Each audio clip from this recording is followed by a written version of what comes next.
Picture this: a summer evening in your backyard, free from the relentless swarms of mosquitoes. No more itchy bites, no more worrying about mosquito-borne diseases, just pure, uninterrupted relaxation. What if I told you the secret to this mosquito-free paradise lies with two unlikely heroes, bats and birds? These incredible creatures are nature's pest control, capable of devouring thousands of mosquitoes every night.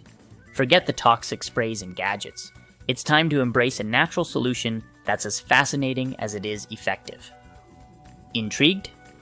Stay with us as we reveal how you can turn your garden into a sanctuary, using the power of bats and birds to keep those pesky mosquitoes at bay. Get ready for a small information dump. We promise it's relevant. You are probably aware that mosquitoes are more than just a nuisance. They are vectors for serious diseases like malaria, dengue fever, Zika virus, and West Nile virus, which affect millions of people and animals worldwide. Their bites cause itching, discomfort, and in some cases, severe allergic reactions. Bats and birds, particularly species like brown bats and purple martins, are natural predators of mosquitoes. Bats can consume up to 1,000 mosquitoes in an hour, while birds like swallows and martins can eat hundreds of insects daily. Okay, good information, I guess. But what does that mean for you and your garden? I'm assuming where you live there are birds. If not, definitely drop a comment. Swallows, purple martins, and house wrens are some of the most effective bird species for mosquito control in the United States. These birds are found in various regions, making them accessible natural pest controllers no matter where you live. In California, you can attract barn swallows and cliff swallows, both known for their aerial acrobatics and ability to catch mosquitoes mid-flight. In the Midwest, barn swallows and tree swallows are prevalent, along with the ever-hungry house wren. Florida residents benefit from a variety of mosquito-eating birds, including purple martins, tree swallows, and gray catbirds. On the East Coast, from the Gulf Coast up to the Great Lakes, purple martins are abundant, alongside barn swallows and house wrens. There's a long list of birdies that enjoy eating mosquitoes, including the American robin, eastern phoebe, yellow warbler, and chipping sparrow. Chances are, you have a bird near you that wants to eat the mosquitoes that are haunting your garden space. So you're probably thinking, cool, great, how do I get these birds to eat my mosquitoes? Let's talk swallows. Swallows are active during the day, with peak feeding times in the early morning and late afternoon. They prefer open areas with water sources such as ponds or lakes, but a good old bird bath will do. Add some nesting boxes or platforms on buildings, trees, or poles around your garden. These should be about 15 to 20 feet high to mimic their natural nesting sites. Let's break that down. To attract swallows for mosquito maintenance. Step 1. Nesting boxes. Use wooden or plastic nesting boxes with entry holes about 2 inches in diameter. Place them at least 15 to 20 feet above ground. Step 2. Location. Position boxes. Away from dense trees but near open spaces. Ideal locations include the side of a building or on tall poles. Step 3. Water source. Create or maintain a water source like a pond or bird bath to attract mosquitoes and provide drinking water for the swallows. Step 4. Vegetation. Keep an area of short grass or bare soil to attract insects that the swallows feed on. Now onto the mosquito-hungry purple martin. Purple martins are exceptional mosquito hunters, active primarily during the early morning and evening hours. They thrive in open areas with nearby water sources, such as ponds, lakes, or even large bird baths. These birds prefer to nest in colonies, using man-made marten houses or gourd clusters hung high on poles. If you're anything like me, you're wondering what a gourd cluster is. A gourd cluster refers to a group of hollowed-out gourds used as nesting sites for purple martins. Historically, Native Americans discovered that purple martins would nest in gourds hung around their villages. Today, many people replicate this by creating clusters of artificial gourds made from durable materials, like plastic or natural dried gourds, providing multiple nesting compartments for the birds. So, grab a pen and write this down. Step 1. Martin houses. Install multi-compartment houses or clusters of gourds. Each compartment should measure about 6 inches by 6 inches with a circular entrance hole approximately 2 1/8 inches in diameter. Step 2. Height and location. Mount the houses on poles 12 to 15 feet high in open areas. Ensure there's a clear radius of 40 feet around the houses to provide ample flight space. Step 3. Water source. Ensure there's a water source within a half-mile radius.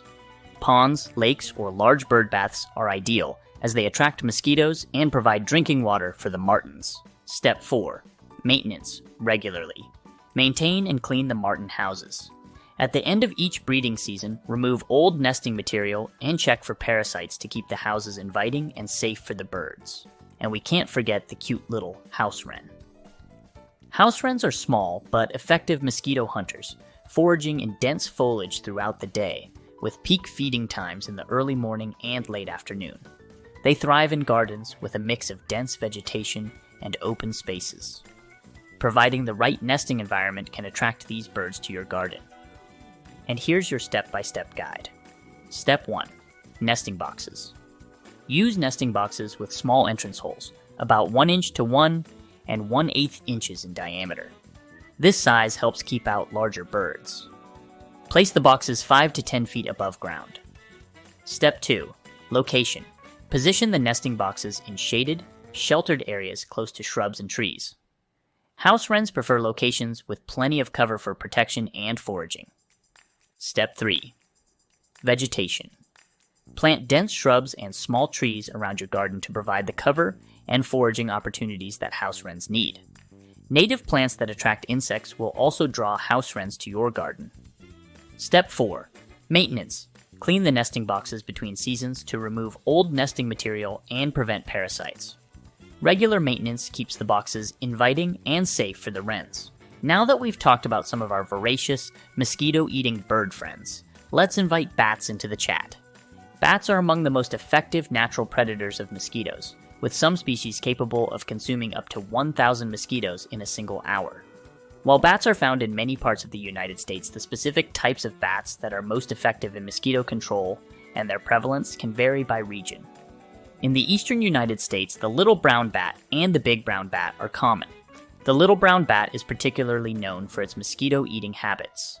In the southern and southwestern states, the Mexican free-tailed bat is prevalent and highly effective at insect control.